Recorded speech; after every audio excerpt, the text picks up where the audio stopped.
Hi, I'm Becky from Crafters Companion, and I'm here to show you our foundation paper piece pad, which we just brought out, which has got the all these little designs down here. So each one of these pads will have 24 pieces in there. That's 4 of each of these 6 designs. You have a toadstool, a bird, a butterfly, a heart, a birdhouse, and also a tulip. In order for you to put those together. It comes with full instructions, and you'll have 4 individual sheets of each of those designs for you to make. So the next one we're going to do is the butterfly block. So this one follows the same format that you'll see. You've got your cutting chart down the side, and you've got quite a lot of things to cut on this one, and you have 4 different sections, A, B, C and D. It will give you the details of how to, what kind of fabrics to use, and also gives you the instructions as well. This one is, when I was saying, I found it really useful to use some of those little takeaway containers or little bowls, and I'd put all my pieces in those little bowls, but I was marking them with a heat erasable pen just so I didn't get confused, because you will see as you go down, some of these ask for multiple shapes or multiple pieces of fabric in the same design. So we're just going to follow the details on this. So when you work through, you'll see this is your pattern pieces. So you've got 4 here. So you've got A, B, C and D. You'll cut those out just up to the edge of that dotted line, and I just sort of put them underneath the little bowls that had the relevant pieces of fabric inside them. So the first piece we're going to do is A. This is the most complicated one because you've got quite a few small pieces down here, but it all follows the same format, and then you'll do all these other sections together and then put them all together afterwards to create your complete design. So you can see all of these form that one piece over here. So we've got quite a few things here. Now this is when it's really useful if you happen to have some fabric glue, so a fabric glue pen. It just makes it a little bit easier because you've got quite small pieces, and it becomes quite difficult if you're trying to use a pin to secure these small pieces together. So A1 is the first piece we're going to use. So we're going to do it in exactly the same way as all the others. We're going to flip it over, and I'm just going to put a little bit of glue where that A1 shape is. I'm going to take my A1 piece of fabric, and I want to make sure that I place it over that shape and it covers each of the edges by at least 1/4 inch. So when you do this, it might be useful to lift up in the air so you've got a little bit of light shining through, just to make sure it's in the right place.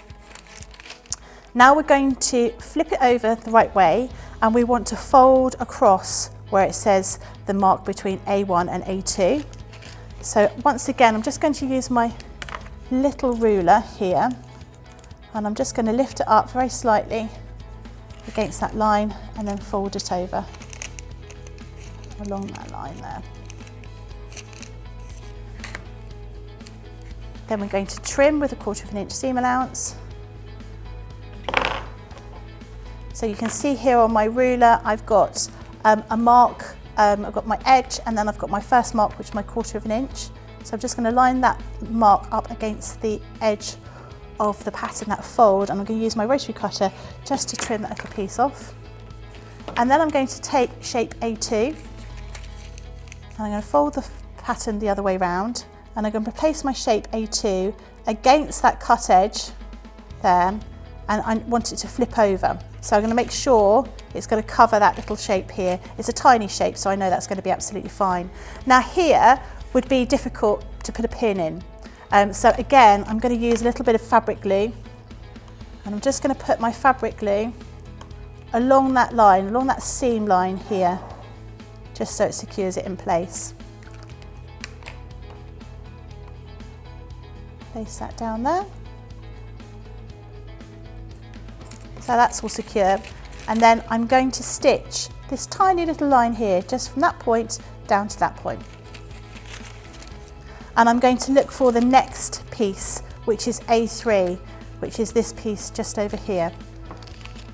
So I'm going to just, against this line between A1 and A3 is where I'm going to do my line, because you haven't actually got a line between A2 and A3.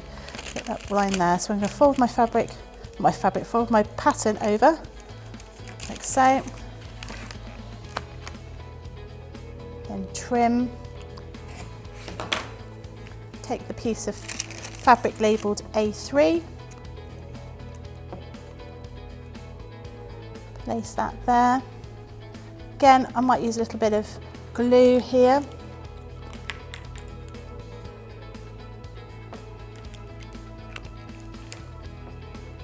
Like so. What I might do is, just to keep this little tiny piece of fabric out of the way, I'm going to just place a pin in here, just to make sure it doesn't get caught up. And then we're going to sew across this line between A1 and A3, this point here. Once again, I'm just going to make sure I just trim these little threads so we don't get into a mess, because we've got a lot of stitching going on here. Then we want to look for the next thing. So we've done A1, A2, A3, A4 is the next piece, which is a slightly larger piece over here. So we're going to fold the pattern over along that line. Use a rotary cutter, give it a trim. And we'll take piece 4. I'm going to give this a quick iron just to flatten everything out. So now we're looking for piece A4, which is this one here. So I want to make sure that my fabric's lined up against that edge. So that's including the edge of this other piece of fabric as well. So we've got the main piece here. So if we fold it round the other way, it's including the pieces that we've sewn for A2 and A1. And we're going to sew along that line between those down here and A4. So fold along that line there.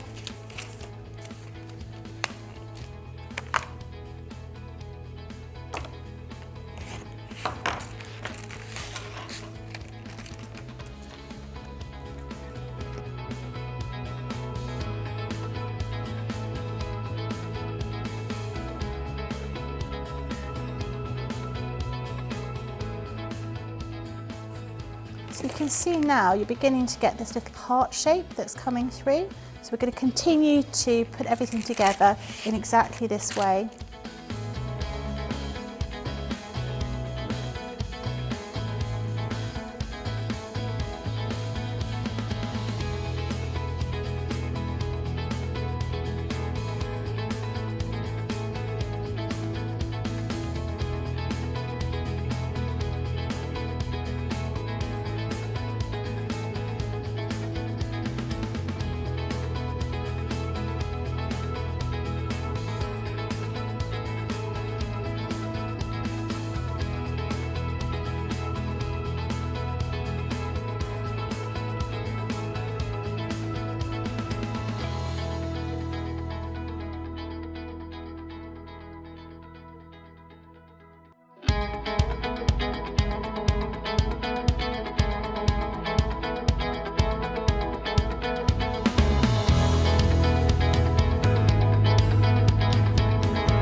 I'm going to give it a quick press actually, just to make sure everything's nice and flat.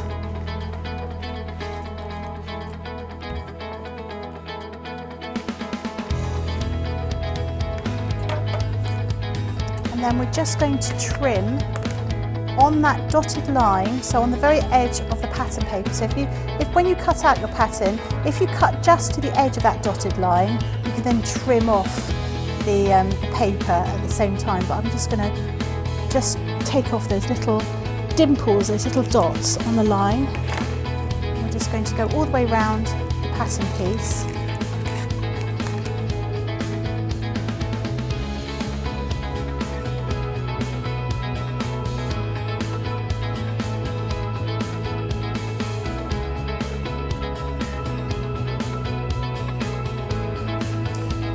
can see you've got your first piece of your pattern of your butterfly here.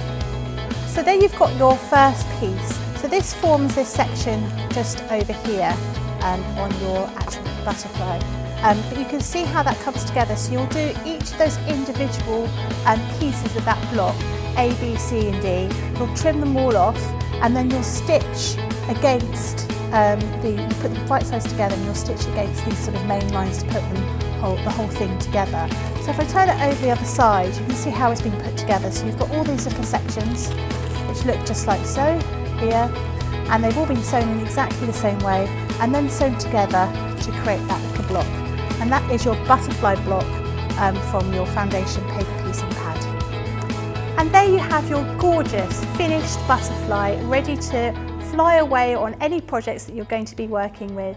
And this has been made with foundation paper piecing from our new pad from Crafters Companion.